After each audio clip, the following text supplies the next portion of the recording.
شکر خدا کرو ماہ رحمان آ گیا، تقسیم کرنے نعمتیں رمضان آ گیا۔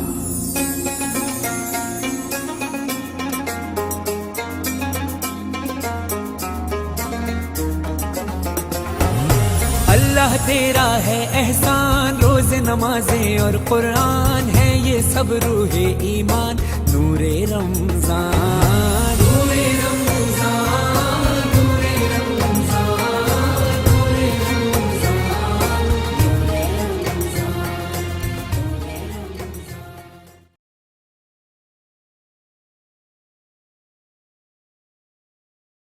آداب ناظرین، A1 ٹی وی اردو میں آپ کا استقبال ہے۔ میں آپ کا میزبان انڈین بادشاہ۔ جیسا کہ آپ جانتے ہیں، استقبال رمضان ہم نے ایک پروگرام کیا تھا A1 ٹی وی کے ذریعے۔ اب پھر ہم نے جب ہی اعلان کیا کہ سحری ٹائم نور رمضان ایک پروگرام ہم نکالنے والے ہیں، الحمدللہ اس کا ایک ایپیسوڈ بھی ہوا ہے۔ اب یہ دوسرے ایپیسوڈ میں آج ہم ایمپائر شو روم جو گاندھی چوک کے بالکل قریب ہے، آج کے اس پروگرام کو اسپانسر کر رہے ہیں محمد فیروز ہمراز اینڈ بردرز۔ ایمپائر شو روم کی جانب سے نور رمضان سحری ٹائم یہ دوسرا ایپیسوڈ پروگرام آج ایمپائر شو روم میں ہونے جا رہا ہے۔ تو لیجئے نور رمضان پروگرام کا میں ہدیہ نعت سے حضور سرور کوئنین صلی اللہ علیہ وسلم کی بارگاہ رسالت مآب میں ہدیہ نعت سنانے کے لیے محمد جنید خادری کو میں دعوت سخن دیتا ہوں کہ وہ ہم تمام کو مدینے کی سیر کرائیں۔ علیکم ورحمۃ اللہ وبرکاتہ۔ نعت شریف سننے سے پہلے ایک مرتبہ درود شریف پڑھیے۔ اللہم صلی علی سیدنا شفیعنا حبیبنا مولانا محمد وبارک وسلم۔ چین تم سے قرار تم سے ہے، چین تم سے قرار تم سے ہے، زندگی کی بہار تم سے ہے، زندگی کی بہار تم سے ہے، بے وسیلوں کے تم وسیلہ ہو، بے وسیلوں کہ تم وسیلہ ہو، فضل پروردگار تم سے ہے، فضل پروردگار تم سے ہے۔ کیا کروں لے کے ساری دنیا کو، کیا کروں لے کے ساری دنیا کو، میری جیت اور ہار تم سے ہے، میری جیت اور ہار تم سے ہے۔ لاج رکھنا کہ میں تمہارا ہوں، لاج رکھنا کہ میں تمہارا ہوں، میری جیت اور ہار تم سے ہے، میری جیت اور ہار تم سے ہے۔ یوں تو دنیا میں ہے ہزاروں حسین، یوں تو دنیا میں ہے ہزاروں حسین، کیا کروں مجھ کو پیار تم سے ہے، کیا کروں مجھ کو پیار تم سے ہے۔ یا محمد امیدوار کرم، یا محمد امیدوار کرم، حسرت خاک ساری تم سے ہے، حضرت خاک ساری تم سے ہے چین تم سے قرار تم سے ہے زندگی کی بہار تم سے ہے. شکریہ. سبحان اللہ. ہم تمام کو مدینے کی سیر کرا رہے تھے. محمد جنید قادری، ہمیشہ ہی زندگی میں ایسا کام کرو، تم ہمیشہ ہی زندگی میں ایسا کام کرو، خدا کے بعد حبیب خدا کی بات کرو. یہ تھے بلبل باغ مدینہ محمد جنید قادری. تو لیجئے اس کے بعد آج جو نور رمضان کا پروگرام ہے، میں اس کا آغاز آج ہمارے بیچ موجود ہے. ہمارے مہمان خاص اس پروگرام کے میری مراد مولانا حافظ و قاری احمد رضا صاحب، امام و خطیب مسجد بندہ نواز کالونی. سب سے پہلے تو میں مولانا کا نور رمضان پروگرام میں استقبال کرتا ہوں. جزاک اللہ خیر. مولانا، جیسا کہ آپ جانتے ہیں یہ جو پروگرام ہے نور رمضان کا، اس میں کئی حضرات اور کئی میری ماں بہنیں سوالات کرنے والے ہیں، اور کئی لوگوں نے ہمیں سوالات بھی دیے ہیں، اور کئی لوگ موبائل نمبر پہ بھی کر رہے ہیں. مگر اس سے قبل میں یہ چاہوں گا کہ ماہ رمضان کی جو فضیلت ہے اس کے تعلق سے آپ چند کلمات نواز کریں. نحمدہ ونصلی ونسلم علی رسولہ الکریم، اما بعد، فاعوذ باللہ من الشیطان الرجیم، بسم اللہ الرحمن الرحیم. شہر رمضان الذی انزل فیہ القرآن، صدق اللہ العظیم. رمضان المحترم ایک عظیم اور برکت والا اور رحمت والا مہینہ ہے.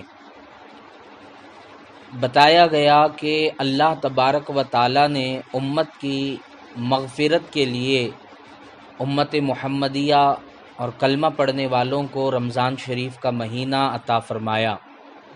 صحابہ، تابعین، تبع تابعین، اولیاء امت، علماء ماہ رمضان المحترم کا بہت زیادہ ادب اور بہت زیادہ احترام کرتے تھے.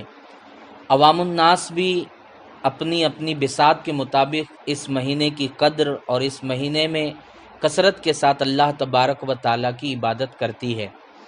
اللہ تبارک و تعالیٰ نے اس مہینے میں بے پناہ خصوصیتیں اور بے پناہ فضیلتیں جمع فرمائی ہے. جیسے کہ بتایا جاتا ہے کہ ماہ رمضان المحترم میں کوئی بندہ فرض نماز ادا کرتا ہے تو اللہ تبارک و تعالیٰ اسے 70 نمازوں کا ثواب عطا فرماتا ہے، اور کوئی بندہ مومن نفل نماز پڑھتا ہے تو اللہ تبارک و تعالیٰ اسے فرض نماز کا ثواب عطا فرماتا ہے. سبحان اللہ. تو یہ وہ مہینہ ہے جس مہینے میں مومن کا رزق بھی بڑھایا جاتا ہے، مومن کا ثواب بھی بڑھایا جاتا ہے، مومنوں پر اللہ تبارک و تعالیٰ کی خصوصی رحمتیں نازل کی جاتی ہے. بخاری شریف کی حدیث ہے، میرے آپ کے آقا صلی اللہ علیہ وسلم ارشاد فرماتے ہیں، اذا جاء شہر رمضان فتحت ابواب الجنہ. اللہ کے رسول فرماتے ہیں کہ جب رمضان المحترم کا مہینہ آتا ہے تو اللہ تبارک و تعالی جنت کے دروازوں کو کھول دیتا ہے. اور مختلف روایتیں آئی ہے، کسی روایت میں کہا گیا آسمانوں کے دروازے کھولے جاتے ہیں، کسی روایت میں کہا گیا رحمت کے دروازے کھولے جاتے ہیں. تو بہرحال یہ وہ مہینہ ہے جس کی فضیلت اور اہمیت کا ہم کما حقہ جو ہے اندازہ نہیں کر سکتے. بس ہمیں چاہیے کہ اس مہینے کی قدر کریں، اس مہینے کا ادب اور احترام کریں، اس مہینے میں اللہ تبارک و تعالیٰ کی زیادہ سے زیادہ عبادت کریں، خوب قرآن مقدس کی تلاوت کریں، ذکر و اذکار کریں، توبہ و استغفار کریں، حضور علیہ الصلاۃ والسلام کی بارگاہ میں کثرت کے ساتھ درود پاک پڑھیں. تو انشاءاللہ اس مہینے کی رحمتیں اللہ تبارک و تعالی ہم تمام کو عطا فرمائے گا. اور پھر جہاں ایک طرف ہم نیکیوں کے میدان میں آگے بڑھے، وہی حتی الامکان کوشش یہ کرے کہ ہم گناہوں کے بازار سے بھی دور رہیں، یعنی ہر وہ عمل جو اللہ اور اس کے رسول کو پسند نہیں ہے اس عمل سے بچنے کی کوشش کریں۔ سبحان اللہ، ماشاء اللہ۔ جیسے کہ مولانا آپ نے ابھی کہا کہ اللہ تبارک و تعالیٰ ہر ایک کا ثواب 70 گناہ کر دیتا ہے، تو کیا اگر کوئی گناہ بھی ہوتا ہے تو کیا اسے بھی 70 کے برابر ہو جائے؟ نہیں، گناہوں کا معاملہ ایسا نہیں ہے، یہ بھی اللہ تبارک و تعالیٰ کی رحمت ہے جو اللہ تعالیٰ نے حضور علیہ الصلاۃ والسلام کے صدقے میں ہم پر فرمائی ہے۔ ہم نیکی کریں گے تو رمضان المحترم میں فرائض پڑھیں گے تو 70 فرضوں کا ثواب ملے گا، مگر گناہ کریں گے تو ایسا نہیں کہ 70 گناہوں کا سزا ملے گی یا عذاب ملے گا، نہیں، گناہ جتنا ہوگا عذاب بھی اور سزا بھی اتنی ہی ہوگی۔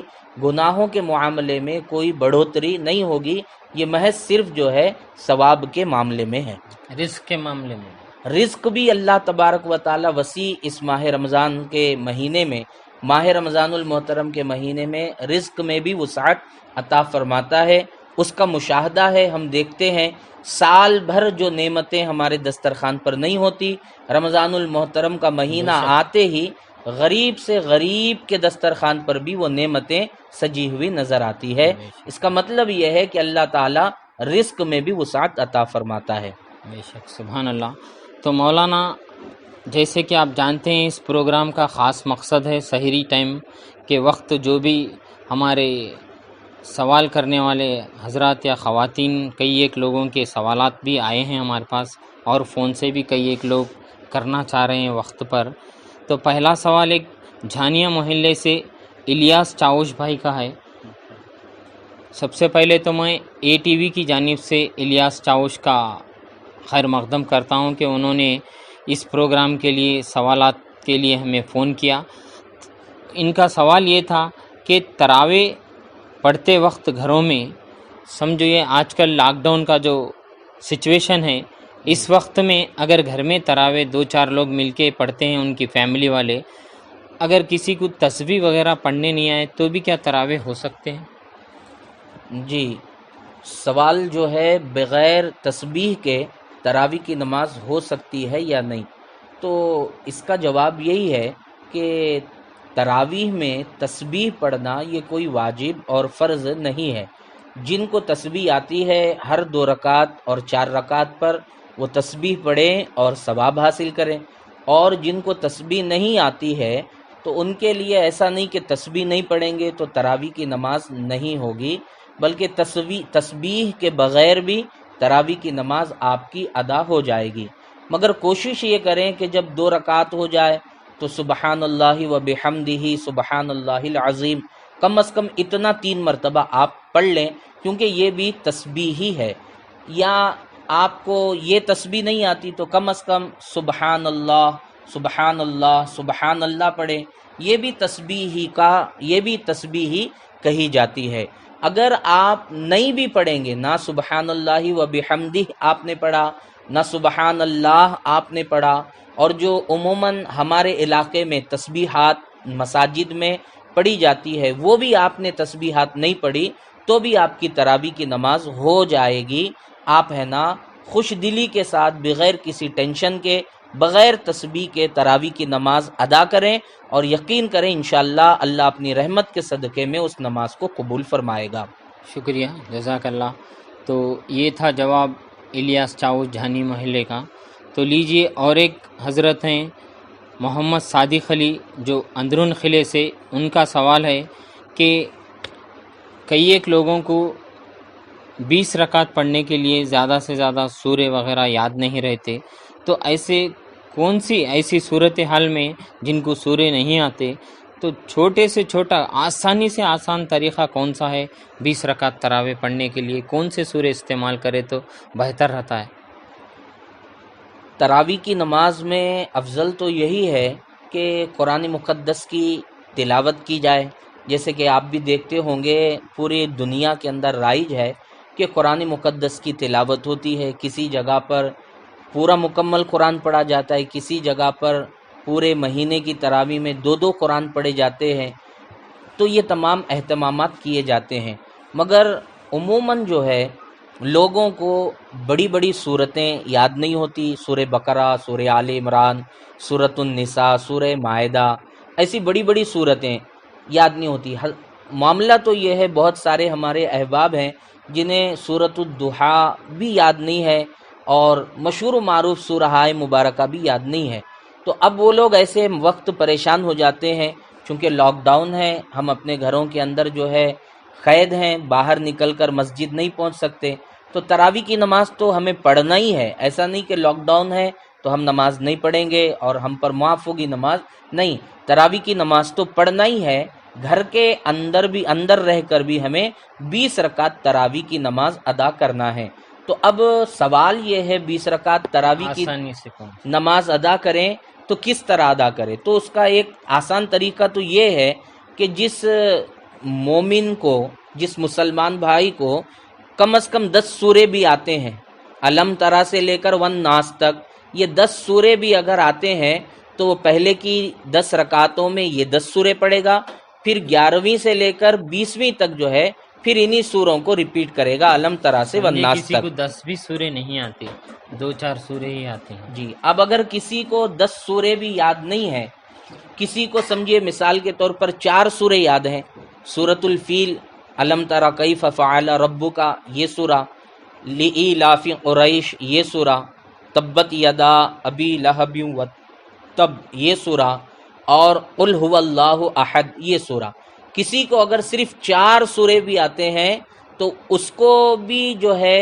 گھبرانے کی ضرورت نہیں ہے۔ پہلی رکعت میں سورۃ الفیل پڑھے، دوسری رکعت میں سورۃ القریش پڑھے، تیسری رکعت میں سورۃ اللہب پڑھے، چوتھی رکعت میں سورۃ الاخلاص پڑھے، اور پھر 5ویں رکعت میں پھر سورۃ الفیل، 6ٹھی میں پھر سورۃ القریش، 7ویں میں پھر سورۃ اللہب، اور 8ویں میں پھر سورۃ الاخلاص، قل هو اللہ احد یہ سورہ۔ تو اسی کو آپ اسی ریپیٹ، طرح سے 20 رکعت جی اسی کو آپ ریپیٹ کر جو ہے 20 رکعت تراویح کی نماز ادا فرما لیں۔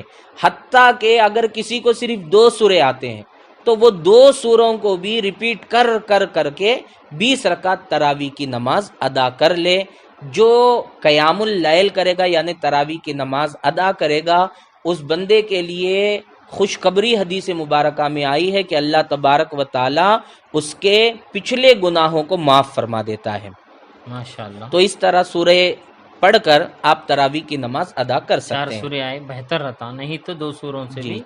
جی 4 سورے اگر یاد ہے تو 4 کو ریپیٹ کیجئے، 2 اگر یاد ہے تو 2 کو آپ جو ہے بار بار اس کو ریپیٹ کر اپنی نماز ادا فرما لیں۔ شکریہ، جزاک اللہ۔ تو یہ تھے محمد صادق علی اندرون قلعے سے۔ تو اور ایک ہمارے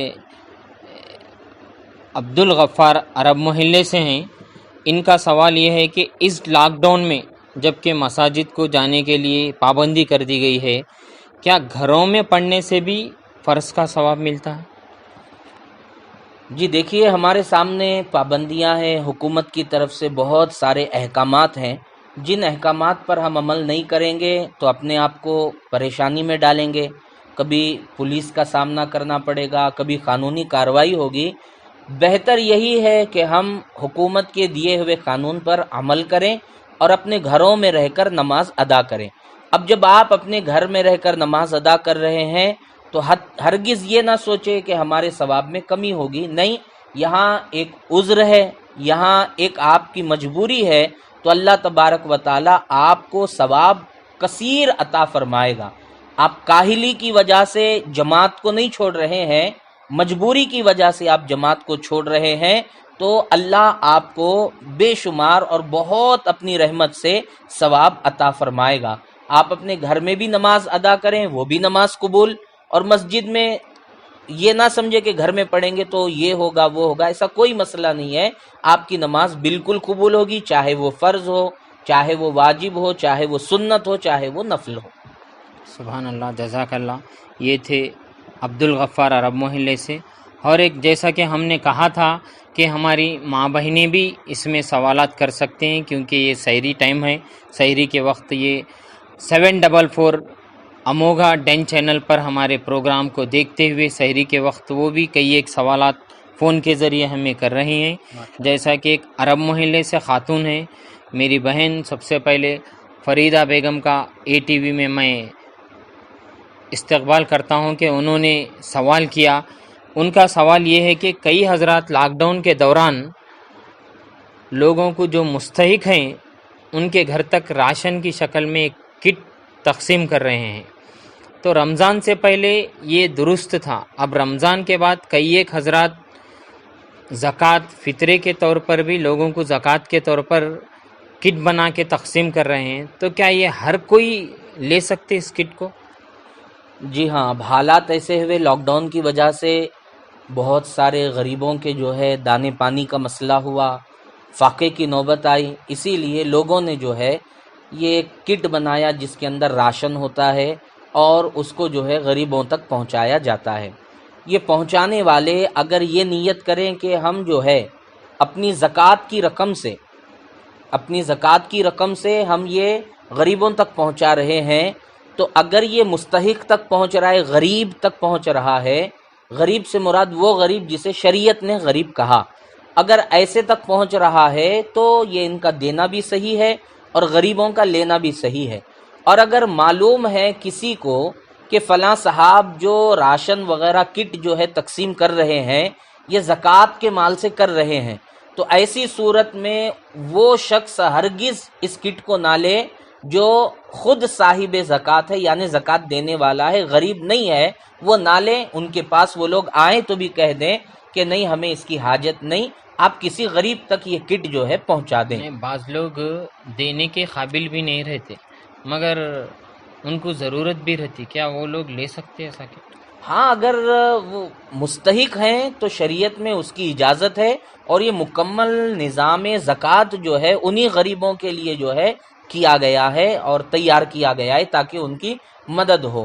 مگر اس طرح کوئی دے رہے ہیں تو دے بھی سکتے ہیں، اور مستحق ہیں تو اس کو لے بھی سکتے ہیں، زکوٰۃ بھی ادا ہو جائے گی اور غریب تک ہمارا مال بھی پہنچ جائے گا. یعنی ہم ان سے پوچھ بھی سکتے اگر یہ زکوٰۃ کا ہے تو ہم پر مستحق نہیں؟ ہاں جی بالکل، آپ پوچھ سکتے ہیں، کوئی بھی آپ کو دے، اگر آپ کے دل میں ذرا سا بھی شبہ ہے کہ یہ صاحب یہ زکوٰۃ کے پیسوں سے کٹ دے رہے ہیں، تو آپ مکمل طور پر واضح طور پر پوچھ سکتے ہیں آپ یہ جو چیز دے رہے ہیں یہ ایسے ہی آپ مدد کے لیے دے رہے ہیں یا زکوٰۃ کے مال سے مدد کر رہے ہیں. اگر وہ کہیں نہیں یہ زکوٰۃ کے مال سے ہے تو جو صاحب زکوٰۃ خود ہے وہ کہہ دیں نہیں ہم اس کو نہیں لے سکتے، اور اگر مستحق ہے تو خوش دلی کے ساتھ وہ اس کو قبول فرما لے. ٹھیک ہے، شکریہ مولانا، جزاک اللہ. اور ایک ہمارے بھائی کا سوال تھا کہ کئی چھوٹے بچے عموماً ہر گھروں میں افطار یا سحری کے وقت ساتھ میں بیٹھ جاتے ہیں، روزہ کھولنے کے لیے بھی اور افطار کرنے کے لیے، اور سحری کے وقت بھی سحری کرنے کے لیے. اگر وہ بچے سحری کے وقت ہمارے ساتھ سحری کر لیں، چاہے ان کی عمر 8 سال 10 سال 11 سال ہوتی ہے، بعد میں پھر صبح سونے کے بعد بھی اٹھ کے پھر کھا لیتے ہیں، کیا یہ درست ہے؟ ہاں جی ہاں، اگر اصل دیکھیے سحری میں جو کھایا جاتا ہے اس وقت نیت ہونی چاہیے. آپ جو ذکر کر رہے ہیں وہ 8 سال 9 سال یعنی وہ بچے جو ابھی بالغ بھی نہیں ہوئے، وہ ماں باپ اٹھتے ہیں، بڑے بھائی بہن اٹھتے ہیں، ان کا دیکھ کر یہ بھی اٹھ کر سحری کے دسترخوان پر بیٹھ جاتے ہیں، کھا لیتے ہیں، اس میں کوئی خرابی نہیں ہے. بلکہ ایک اعتبار سے اگر دیکھا جائے تو جو سحری کے دسترخوان پر اللہ تبارک و تعالیٰ کی رحمتیں اتر رہی ہے تو وہ بچے بھی کھائیں گے تو انشاءاللہ انہیں بھی ان رحمتوں کا کچھ صدقہ مل جائے گا. پھر بعد میں یہ بچے اٹھ کر کھاتے ہیں تو کوئی اس میں خرابی کی بات نہیں ہے. ٹھیک ہے، شکریہ، جزاک اللہ. اور ایک ہمارے جنید بھائی جو ابھی ہم تمام کو مدینی کے سیر کرا رہے تھے، ان کا سوال ہے کہ اگر کوئی 20 حافظ اگر کوئی ہے، 20 پارے ان کو اگر آتے ہیں، پوری مکمل انہوں نے حفظ نہیں کیا ہے قرآن، تو کیا وہ بھی تراویح پڑھا سکتے ہیں؟ ہاں جی ہاں بالکل، اگر کسی کو 15 پارے یاد ہے، کسی کو 20 پارے حفظ کوئی کیے ہیں تو وہ بھی تراویح جو ہے جماعت کے ساتھ پڑھا سکتے ہیں، جتنا وہ پڑھائیں. اس میں کوئی یہ نہیں ہے، جتنا بھی یاد ہو وہ جو ہے پڑھا سکتے ہیں. بلکہ اگر کوئی اچھی تجوید کے ساتھ پڑھنے والا ہے، اسے 10 سورے بھی ہیں یاد ہیں، تو یہ لاک ڈاؤن کے قوانین کا خیال کرتے ہوئے گھر میں 2-3 لوگ ہیں اور ایک کو جو ہے 2-3 میں سے ایک کو تجوید کے ساتھ سورے پڑھنے آتے ہیں، 15 پارے 20 پارے، یہ تو بہت بڑی بات ہوئی۔ اگر کسی کو 10 سورے بھی تجوید کے ساتھ آتے ہیں تو وہ بھی جو ہے امام بن جائے، اگر امامت کے مسائل سے واقف ہے تو امام بن جائے، اور وہ بھی 2-3 لوگوں کی اپنے مکان میں جماعت کر لے۔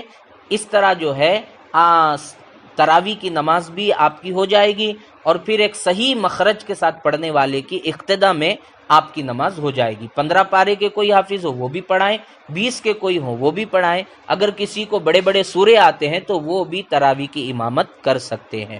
سبحان اللہ، جزاک اللہ۔ تو اور ایک ہمارے بھائی ایل بی ایس نگر سے ریاض بھائی، سب سے پہلے ریاض بھائی کا بھی میں A1 ٹی وی اردو میں استقبال کرتا ہوں۔ ان کا سوال یہ ہے کہ کئی لوگ صبح سحری کرنے کے بعد سو جاتے ہیں فجر پڑھتے ہی، پھر ظہر پڑھتے ہی سو جاتے ہیں، پھر عصر پڑھتے، اسی طرح سے ان کا دن چلے جاتا ہے حتیٰ کہ افطار تک پہنچ جاتے ہیں۔ کیا ان کا ایسا روزہ رکھنا درست ہے؟ جی دیکھیے، روزے کا مقصد جو ہے دل میں تقوی پیدا کرنا اور اللہ تبارک و تعالیٰ کا خوف پیدا کرنا ہے۔ اور آپ دیکھیے، روزے کی وجہ سے انسان کے دل میں نیکیوں کا ذوق پیدا ہوتا ہے اور گناہوں سے نفرت پیدا ہوتی ہے۔ اگر کوئی شخص پورا دن جو ہے سوتے ہوئے گزار دے، صرف فرض نمازوں کے وقت اٹھے نماز پڑھ لے اور باقی جو ہے سوتے ہوئے گزارے، تو یہ جو ہے بہت زیادہ سستی کی علامت ہے، اپنے قیمتی وقت کو نیند میں ضائع کرنا ہے۔ ہونا یہ چاہیے کہ انسان کو جس قدر نیند کی حاجت ہو وہ اتنی دیر سو جائے، اور سونے کے بعد جو ہے باقی جو وقت ہے اس میں اپنے ضروری کام کریں، اور اس میں کچھ خاص وقت نکال کر اللہ تبارک و تعالیٰ کی عبادت کریں۔ مسئلہ یہ ہے کوئی فجر پڑھ کر سو جائے، پھر اس کے بعد ظہر میں اٹھے ظہر پڑھ کر سو جائے، تو اس کا روزہ تو قبول ہوگا، کیونکہ پورا دن جو ہے سونا یہ نواقص روزہ میں سے نہیں ہے، روزے کو توڑنے والی چیزوں میں سے نہیں ہے، مگر یہ جو ہے ایک کاہلی کی علامت ہے کہ اپنے عبادت کا جو وقت ہے اس کو سونے میں گزار دیا گیا۔ جتنی نیند کی حاجت ہے 4 گھنٹے 6 گھنٹے، اور دن میں جو ہے معاملہ یہ ہے 3 گھنٹے بھی کوئی سو جائے تو وہ جو ہے تازہ دم ہو جاتا ہے، اچھا ہو جاتا ہے، فریش ہو جاتا ہے۔ تو 2-3 گھنٹے نیند کر لیں، گھر کے کام کریں، اور اللہ کی عبادت کے لیے اپنے دن میں سے خاص وقت نکال کر اللہ کی عبادت کریں۔ شکریہ، جزاک اللہ۔ تو اور ایک ہمارے بھائی الطاف جو مڈی پیٹ سے وہ ڈرائیونگ کرتے ہیں، ان کا سوال یہ ہے کہ اگر سحری کر کے کہیں ان کو سفر میں جانا ہو، اکثر ڈرائیور گاڑی لوڈنگ وغیرہ کر کے جاتے ہیں، تو فجر وہ صبح سحری کر کے نکل گئے، افطار تک وہاں پہنچ گئے، یعنی نہ ان کی ظہر ہوئی نہ عصر ہوئی، مغرب کے افطار کے دوران پہنچ گئے، تو کیا ایسا روزہ بھی درست ہے؟ جی روزہ تو ہو گیا، چونکہ انہوں نے کوئی روزہ توڑنے والا کام نہیں کیا۔ ہاں رہا یہ سوال کہ فجر پڑھ کر نکلے، ظہر عصر مغرب عشاء، ظہر عصر اور افطار سے پہلے کا جو ہے مغرب کی نماز کا جو معاملہ ہے، ان سے یہ نمازیں چھوٹ گئی، تو یہ جو نمازیں ان کی چھوٹی، یہ نمازیں چھوڑنے کا گناہ تو ان کو ملے گا، اس میں کوئی شک نہیں ہے۔ جو نمازیں انہوں نے چھوڑی، نمازیں چھوڑنے کا گناہ ملے گا۔ کوشش یہ کی جائے، اگر خود کی لاری ہے تو ظاہر سی بات ہے اس کے اوپر کسی اور کا اختیار نہیں ہوتا، ڈرائیور ہی کا اختیار ہوتا ہے، جہاں چاہے روکے۔ جہاں کہیں جگہ نظر آ جائے ظہر کی نماز سے پہلے اپنے گاڑی میں تھوڑا سا پانی رکھ لے کہ وضو آسانی کے ساتھ کر سکے، یا کہیں ایک جگہ رکا دیں، وضو کر لیں اور دل جمعی کے ساتھ جو ہے نمازیں ادا کریں۔ اس طرح کریں گے تو آپ کی نمازیں بھی ہوں گی اور آپ کا روزہ بھی ہوگا۔ آپ جو صورتحال بیان کر رہے ہیں اس میں ایک آپ کی عبادت ہو رہی ہے اور دوسری آپ کی عبادت جو ہے نہیں ہو رہی ہے۔ جس طرح اللہ نے روزہ فرض فرمایا ہے اسی طرح اللہ نے نماز بھی فرض فرمائی ہے، اور افضل العبادات نماز کو کہا گیا، اور کہا گیا بندہ حالت سجدہ میں سب سے زیادہ اپنے اللہ کے قریب ہوتا ہے۔ تو جن بھائی نے یہ سوال کیا میں ان سے گزارش کروں گا کہ آپ تھوڑی سی توجہ فرمائیں، وقت ہو جائے تو آپ گاڑی اپنی رکا دیں، ظہر کی نماز ادا کر لیں، تو دو عبادتیں کرنے کا آپ کو ثواب ملے گا۔ اور جبکہ اس دوران جب لاک ڈاؤن ہے، مساجد میں لوگوں کو جانے نہیں دیا جا رہا ہے، اس دوران کا سوال ہے۔ جی اگر اس مسجد میں آپ نہیں جا سکتے تو کہیں پر جو ہے آپ گاڑی رکا کر سڑک کے کنارے، کسی جھاڑ کے کنارے یا کہیں بھی جو آپ جگہ مناسب سمجھے، وہاں آپ کو کوئی پریشانی نہ ہو، کوئی اعتراض نہ کرے نماز پڑھنے کی وجہ سے، تو آپ ایسی جگہ نماز ادا کر لیں۔ روزہ تو جو ہے ہو جائے گا، ہاں روح روزہ پر نمازیں چھوڑنے کا اثر ضرور ہوگا، اسی لیے دونوں عبادتوں کا اہتمام کریں۔ شکریہ، جزاک اللہ۔ جیسا کہ خاتون کا سوال ہے، اکثر کئی لوگوں سے بھی یہ پوچھا جاتا ہے کہ روزے کی حالت میں ناخن کاٹنا درست ہے یا پھر بال میں تیل لگانا یا پانی ظہر تک بھی نہائے تو درست ہے یا نہیں، ان کا ایک سوال ہے۔ جی ہاں، یہ بھی تمام چیزیں جو آپ نے ذکر کی، یہ چیزیں بھی روزہ توڑنے والی نہیں ہے۔ ناخن بھی آپ حالت روزہ میں کاٹ سکتے ہیں، تیل بھی آپ لگا سکتے ہیں، یہاں تک کہ سرما بھی آپ لگا سکتے ہیں، غسل بھی آپ کر سکتے ہیں یہاں، مگر کوئی وقت ہے؟ جی وقت تو کوئی نہیں، آپ عصر کے بعد بھی غسل کرنا چاہے کر سکتے ہیں، مگر ٹھنڈی حاصل کرنے کے لیے نہ کیا جائے، بلکہ جو ہے سنت سمجھ کر، اور یہ اپنی کوئی حاجت ہو تو اس نیت سے غسل۔ بعض لوگ اس دوران جان بوجھ کر بار بار کلیاں کرتے رہتے ہیں، نل کے پاس بیٹھ کے پانی لے کے اپنے گلے کو خشک کرنے کی، جی یہ درست ہے؟ یہ بھی نہیں ہونا چاہیے۔ ہاں اگر کوئی اس طرح کلی کر رہے ہیں کہ ایک پانی کا خطرہ بھی جو ہے حلق میں نہیں جا رہا ہے تو کوئی مسئلہ نہیں ہے، مگر یہ چیز بہتر نہیں ہے، نہیں کرنا چاہیے۔ ہاں اگر کوئی ایسی نوبت آ گئی کہ آپ کو جو ہے پیاس کی شدت ہو رہی ہے تو 1-2 مرتبہ آپ اس طرح کر لیں، عادت آپ ہرگز نہ بنائیں، 1-2 مرتبہ کر لیں، اس میں کوئی خرابی اور قباحت نہیں ہے۔ تو آپ حالت روزہ میں تیل بھی لگا سکتے ہیں، سرما بھی لگا سکتے ہیں، کلی بھی کر سکتے ہیں، غسل بھی کر سکتے ہیں، مگر غسل کرتے وقت احتیاط یہ کریں کہ اگر آپ روزے کی حالت سے ہو تو غرارہ نہ کریں، یعنی گلے کو اوپر کر کر، چہرے کو اوپر کر کر، منہ میں پانی لے کر جو غرارہ کیا جاتا ہے یہ نہ کریں، اس لیے کہ غرارہ کرنے میں پانی کے اندر جانے کا خدشہ ہے، اور پانی اندر چلا گیا، حلق کے نیچے اتر گیا تو روزہ ٹوٹ جائے گا۔ تو جب آپ حالت روزہ میں غسل کریں تو بغیر غرارے کے غسل کریں۔ تو ہمارے ایک بھائی محمد شفیع زہرآباد سے، ان کا ایک سوال ہے کہ مسواک بھی اکثر لوگ روزے کی حالت میں کرتے ہیں، تو کیا یہ عصر مغرب تک بھی مسواک کر سکتے ہیں؟ اسی طرح سے بعض لوگ برش لے کر بھی، اس لیے کہ روزے کی حالت میں لوگوں کی منہ سے اسمیل آتی ہے روزے کی حالت میں، تو کیا خالی برش سے بھی وہ برش کر سکتے ہیں؟ جی مسواک تو جو ہے کریں گے، اس میں کوئی معاملہ نہیں ہے، بلکہ آپ ہر نماز سے پہلے مسواک کریں، روزے کی حالت میں ہو یا روزے میں نہیں ہو، یہ سنت ہے، آپ جو ہے مسواک کر سکتے ہیں۔ خالی برش سے بھی اگر آپ اپنے دانت صاف کرنا چاہے تو کر سکتے ہیں، اس میں بھی کوئی قباحت نہیں ہے۔ ہاں ٹوتھ پیسٹ کرنے سے علماء نے کہا کہ ٹوتھ پیسٹ کرنا جو ہے حالت روزہ میں یہ مکروہ ہے، کیونکہ ٹوتھ پیسٹ کے جو ہے ذرات حلق کے نیچے اترنے کا اندیشہ ہے اور خطرہ ہے، اسی لیے ٹوتھ پیسٹ کرنا جو ہے یہ مکروہ ہے۔ خالی برش سے آپ کر رہے ہیں تو کوئی قباحت نہیں، کوئی مسئلہ نہیں، اور مسواک تو کرنا چاہیے ہر نماز سے پہلے، چاہے روزے کی حالت میں ہو چاہے روزے کی حالت میں نہ ہو۔ وعلیکم السلام ورحمۃ اللہ وبرکاتہ۔ حافظ صاحب، آپ کے سامنے مولانا حافظ و قاری امام احمد رضا صاحب موجود ہیں، آپ اپنا سوال ان سے کر سکتے ہیں۔ میں مولانا کے سامنے اس کال کو ریکارڈنگ رکھ رہا ہوں۔ السلام علیکم حافظ صاحب۔ السلام علیکم ورحمۃ اللہ وبرکاتہ۔ وعلیکم جی، دعا ہے دیکھیے حضرت آپ کی۔ ایک مسئلہ یہ تھا کہ جو شخص اگر کوئی آدمی کورونا سے متاثر ہوا ہے، جی حضرت، جی ابھی وہ ٹھیک ہوا ہے، جی کیا وہ روزے کی حالت میں اپنا پلازما دے سکتا ہے کیا؟ جی حضرت، جی حضرت، ذرا اس کی تعلق سے جی وعلیکم السلام، جزاک اللہ۔ حافظ صاحب نے جو ہے سوال کیا کہ اب یہ جو وبا پھیلی ہوئی ہے کورونا وائرس، اور کچھ لوگوں کو اس بلا سے، اس بیماری سے شفا بھی ملی ہے، اور ماہرین کا کہنا یہ ہے کہ جو صحت یاب ہوئے، جو اچھے ہوئے، ان کا خون دوسرے مریضوں کے لیے مفید ہے اور دوسرے مریضوں کے کام میں آ سکتا ہے۔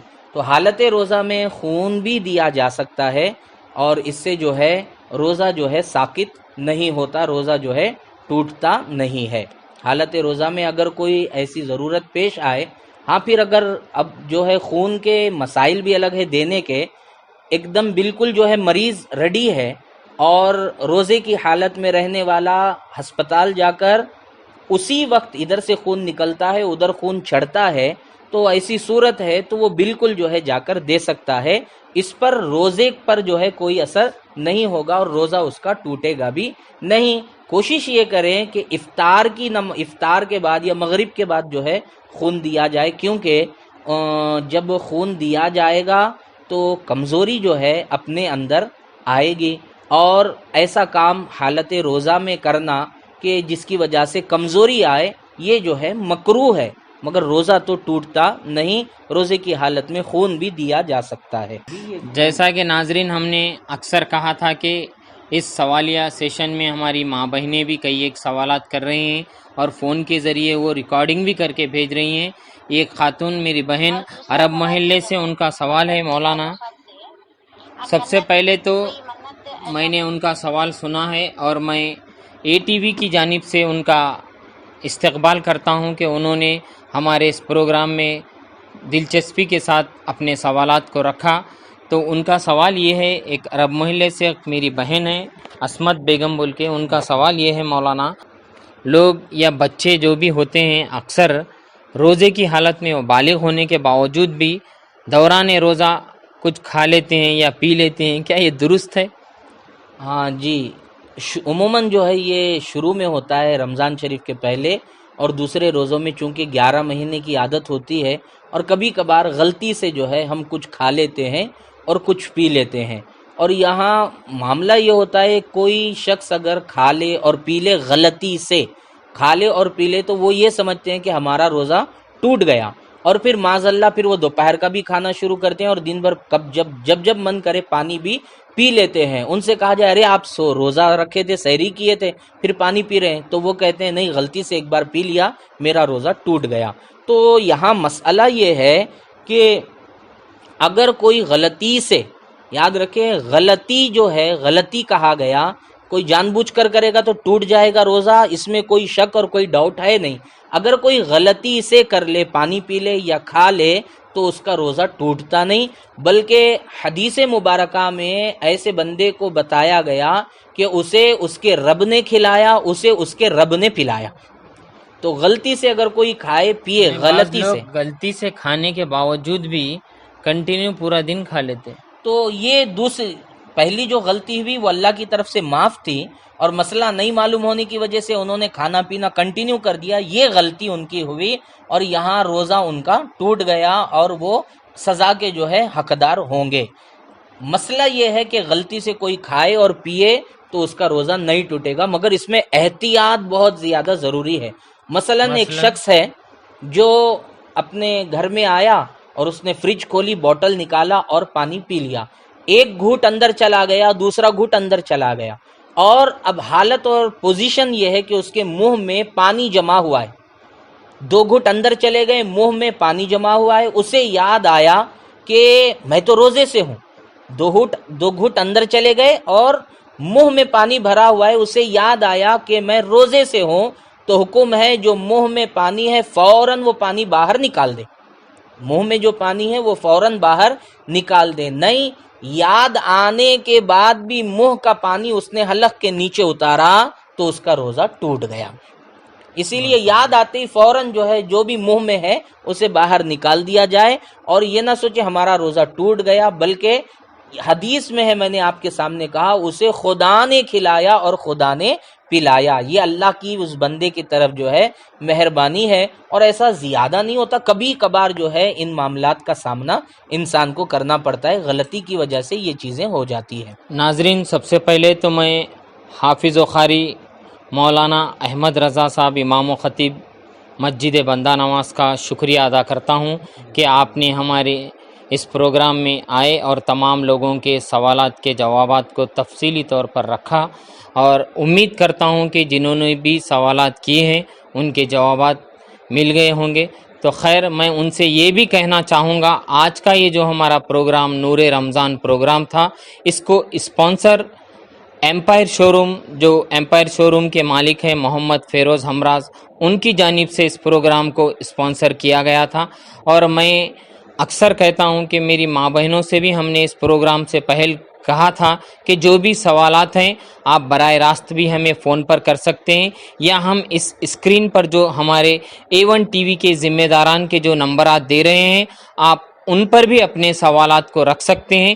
کل انشاءاللہ جو مولانا یا حافظ صاحب ہمارے بیچ آنے والے ہیں ہم آپ کے جوابات ان کے ساتھ تفصیلی طور پر اس پروگرام میں رکھیں گے.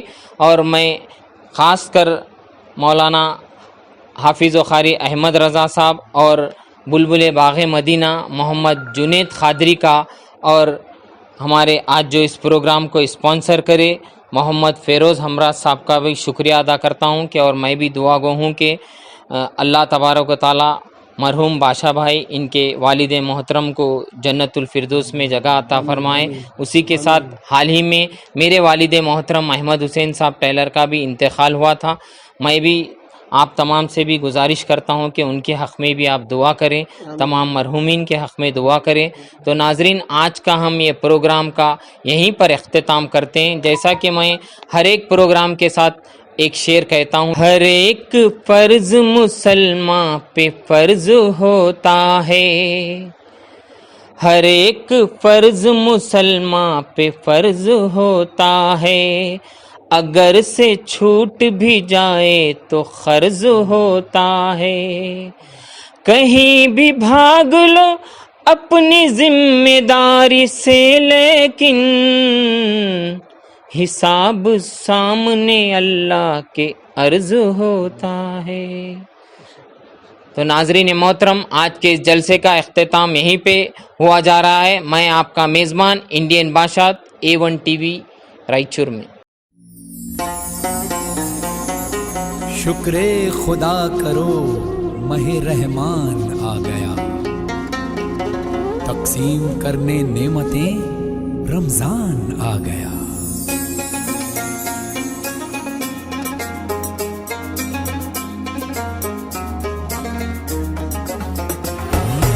اللہ تیرا ہے احسان, روز نمازیں اور قرآن ہے یہ سب روح ایمان نور رمضان.